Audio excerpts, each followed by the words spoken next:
Neuro examination question na lumabas sa nagdaang kota na naipusan natin kamakailan lang. Sa video na ito ay atin pong tatalakayin kung ano ang dapat na isasagot ninyo dito.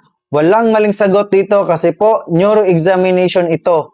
Pero may dapat na hindi iyan ang isasagot mo. At ano ang dapat na isasagot mo sa question na ito? Maraming nagsagot na hindi nila huhulihin ang kanyang kapatid na target ng isang operasyon.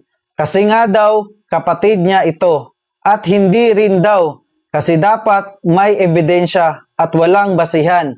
Meron ding nagsabi na oo, aarestuhin nila. Kasi nga daw, may nilabag ito sa batas. Ang tanong, ano ba talaga ang question, sir? Heto na po, ibibigay ko sa inyo ang question na lumabas sa neuro exam. One of your siblings who supported your education until you become a police officer turns out to be the target of an operation. Would you still carry out the arrest? Why and why not? Huwag na huwag ninyo sasagutan ang neuro exam question na ito na hindi ninyo huhulihin ang kapatid nyo na may sala kasi walang ebidensya or walang basihan. Kasi nga po, sa question na ito ay police na po kayo. Do not question the operation of our police troops kasi valid po lahat yan at may basihan kung bakit may nangyaring operasyon.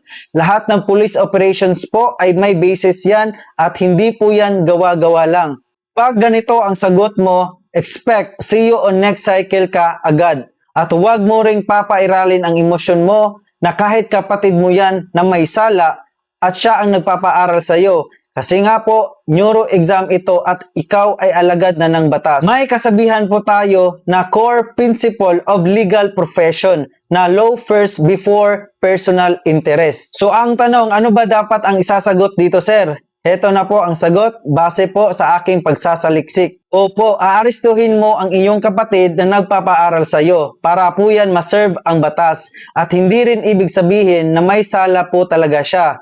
May tinatawag po tayong due process at rights of the accused na didepensahan niya ang kanyang sarili sa pamamagitan ng pagkuha ng kanyang sariling abogado or abogado galing sa gobyerno. At dito na po pumapasok ang legal na proseso bilang isang pulis pag may inaaresto tayong tao sa bisa ng warrant of arrest or kung quote in the act ito or tinatawag nating in flagrante delicto na kinakailangan po nating basahan ang akusado ng kanyang mga karapatan or Miranda rights. Since sa tanong ay kapatid mo yan at kinakailangan mong kausapin ang kapatid mo na sumurrender at ipaglaban ninyo ang kanyang karapatan bilang isang tao at bilang isang pamilya. Para po yan ma-hit ang legal na paraan at emosyon bilang kapamilya mo. Ang sagot na ito ay tinatawag nating holistic approach bilang pag-serve ng batas at bilang isang bahagi ng pamilya.